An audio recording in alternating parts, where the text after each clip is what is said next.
Speak loudly, जोर से। नमस्ते गुरुजी, मेरा नाम अर्णव है। मैं आज आपको सोलर सिस्टम के बारे कौन सी में क्लास में हैं? 6th क्लास में हूँ। मैं आज आपको सोलर सिस्टम के बारे में बताने जा रहा हूँ। सोलर सिस्टम में 9 प्लैनेट होते हैं, उनमें से एक प्लूटो होता है। ये प्लूटो अब सोलर सिस्टम में से हटा दिया गया है क्योंकि ये सूरज से बहुत दूर है। इसमें ये 9 प्लैनेट होते हैं: मरकरी, वीनस, अर्थ, मार्स, जुपिटर, यूरेनस, सेप्टून, नेपच्यून और प्लूटो। ये इनमें से जौन सा सब में करीब प्लैनेट होता है, ये मरकरी होता है। पर सब में गर्म प्लैनेट वीनस होता है क्योंकि ये दूसरे नंबर पे आता है। सब में ठंडा ग्रह प्लूटो है। और इनमें से एक हमारी पृथ्वी आती है जिसमें वायु, जल और जीवन है। इससे अलावा और कोई सा प्लैनेट नहीं है जौन सा जिसमें जीवन है और वायु है। धन्यवाद। अच्छा बेटा, सोलर सिस्टम क्यों, सोलर सिस्टम क्यों कहते हैं?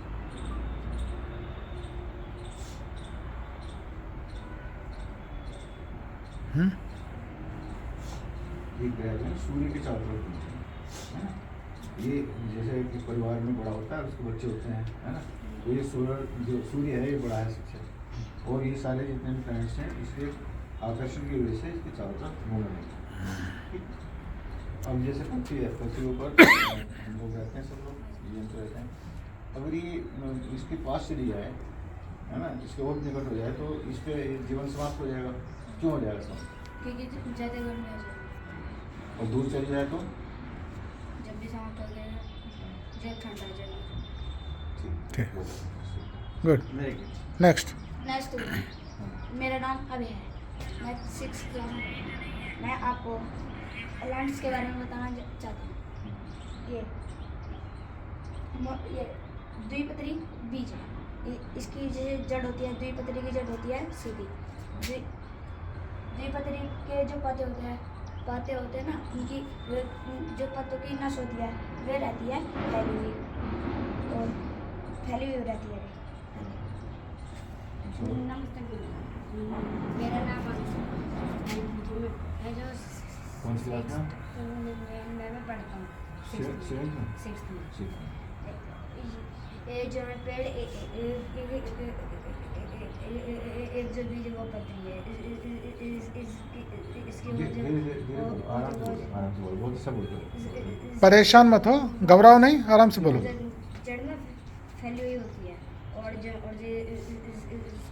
इसके जो वो ये जो है वो लंबे लंबे होते हैं। ये सब उसी उसके हैं श्रेणी के सारे ट्रांजिटर रखे हुए हैं। हमारे तो नहीं है, ये हैं बस, ये है ये तो बेल है, और ये है द्विबीजपत्री। हाँ, आयुष। गुरुजी नमस्ते, मेरा नाम आयुष है। मैं 6th क्लास में पढ़ता हूँ।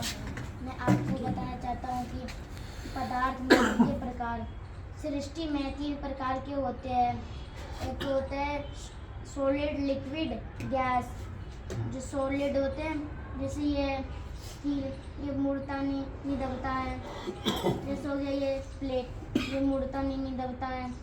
जैसे पत्थर है, ये मुड़ता नहीं दबता नहीं। ये है लिक्विड। अगर इसको हम कहीं डालेंगे तो ये एक जगह स्थित नहीं होते हैं और नीचे कहीं और चला जाता है। गैस जो हमको दिखाई नहीं देते, जगह जगह रहते हैं गैस। धन्यवाद। अच्छा ये बताओ, सॉलिड जो होता है ना, सॉलिड को लिक्विड में कन्वर्ट कर सकते हैं, बदल सकते हैं? सॉलिड या कोई चीज़ लिक्विड, उसे लिक्विड में बदल सकते हैं? चेंज हो जाता है क्या वो नहीं। पदार्थ? है लिक्विड में होता है। बर्फ़ है, जैसे बर्फ़ है, बर्फ़ का बहुत सारा बड़ा हो गया सिल्ली है बर्फ़ की, उसको आप गर्मी देंगे, गर्म करेंगे तो पानी बन जाएगा उसका, ठीक है। उसी और पानी को अगर आप गर्म करेंगे तो क्या बनेगा? भाप बन जाए, है, गैस बन जाएगी। तो ये चेंज हो जाती है फॉर्म। इसी प्रकार से आप भाप को अगर ठंडा करोगे तो पानी बनेगा। जैसे ऊपर जो है ना बादल, ये भाप तो होती है सारी, ये ठंडी होती है तो बूंदों के रूप में नीचे आ जाती है। और पानी को अगर आप जमा दोगे, ठंडा कर दोगे माइनस टेम्परेचर पे जाओगे तो बर्फ बन जाएगी, बर्फ बन जाएगी। तो चेंज हो जाता है सब। ठीक है, इस चीज़ को जब पढ़ते हो ना और थोड़ा गहराई से उसको समझा करो, गुरु जी से पूछो। हाँ नमस्ते गुरु जी, मैं 6th क्लास में पढ़ता हूँ। मैं आपके सामने ऐसा सिस्टम के बारे में बताना चाहता हूँ। क्या नाम है आपका? संदीप, हमारे सब कंट्रीज ने मिलकर यह डिसाइड किया है कि लंबाई को नापना है तो मीटर में नापेंगे और समय को नापना है तो घंटे में नापेंगे। किसी छोटी चीज़ को छोटी स्केल से नापते हैं और इससे भी बड़ी चीज़ को बड़ी स्केल से नापते हैं।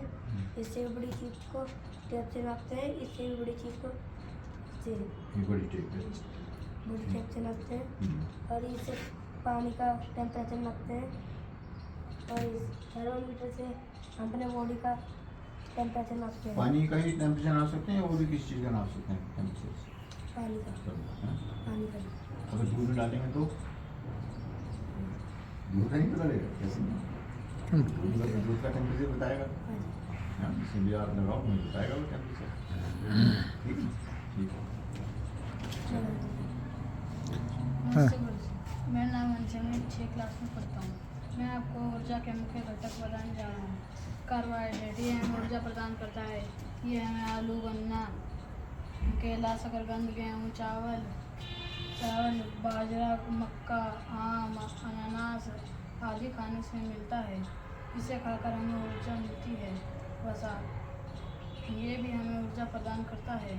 ये हमें दही, बादाम, काजू, सोयाबीन, मूंगफली, अखरोट, सूरजमुखी के बीज, पिस्ता तेल, मक्खन आदि से मिलता है।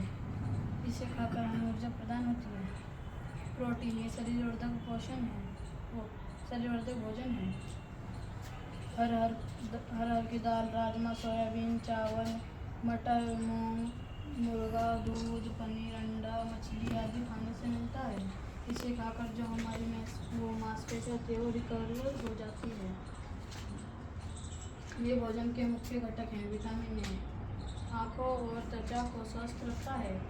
ये हमें पपीता, गाजर, आम, दूध खाने से मिलता है। इसकी कमी से हमें दृष्टि का अर्सियार क्षति हो जाती है। कम है ना, कम विटामिन B1 हृदय को स्वस्थ रखता है और शरीर को विभिन्न कार्य करने में सहायता करता है। ये हमें फलियां, मेवे, संपूर्ण अनाज, बीज, दूध से बने पदार्थ खाने से मिलता है। इसकी कमी से हमें बेरी का रोग हो जाता है। विटामिन सी, ये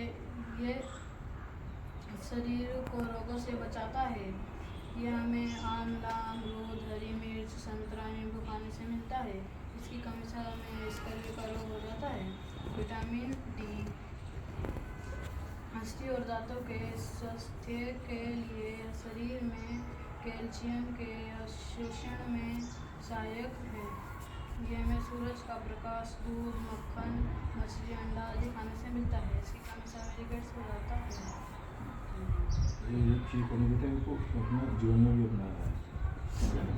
अब जैसे अभी सर्दी का मौसम आ रहा है तो इसके अंदर गाजर खेती दृष्टि और दूध वगैरह दूध भी लेना चाहिए, दही वगैरह खानी चाहिए बच्चों को, तो जानवर दूध आपको मिलता है ना।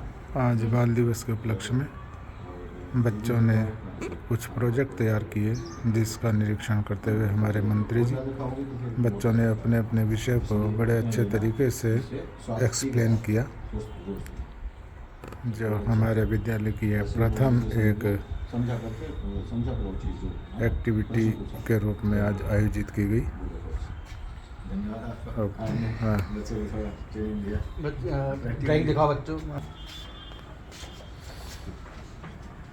कुछ बनना है ना तुम्हें, याद करना, कोई पूछो तो तुम बताओ।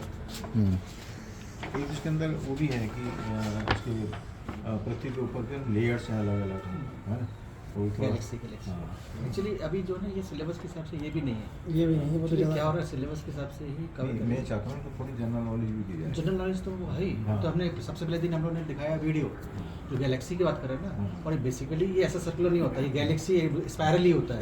और उसके बाद में एक पोर्शन आता है जो किसी तारामंडल का आता है, उसके बाद में दूसरा मंडल आता है कि जब जाकर तो गैलेक्सी का क्या हो रहा है कि बच्चों को जो कि इतना भी बताते हैं कि बच्चे कितने सिस्टम होते हैं, तो मुझे लगता है ठीक है। अब जैसे बीज के बारे में इसने जितना बता रही है मेरे मैं समझता हूँ एक तो कोर्स को कंप्लीट करना है हाँ, हाँ। और उतना ही करना है जितना बच्चे ग्रेजुएट कर सके इनिशियल लेवल में। खोलो उसको पूरा।